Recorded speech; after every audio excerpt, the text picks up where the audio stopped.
নাম বল যাবে কিনা এটাই সন্দেহ। আরে ওইটা ইয়ে করো, ওইটা ইমিডিয়েটলি চেঞ্জ করো, ওইটা আজকের মধ্যে কোথাও কোনো ইয়েতে না, কোথাও নাম না, কোনো ডেজিগনেশন কিছুই থাকবে না। জাস্ট খালি এই বাইপাসের উদ্বোধন হয়েছে, বাস এই যাচ্ছে।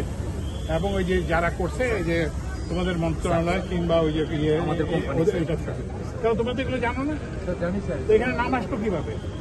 এটা কি আমার বাপের টাকায় করছে? তাহলে তাহলে কেন আমার নাম থাকবে এখানে? এটা ইমিডিয়েটলি চেঞ্জ করতে হবে।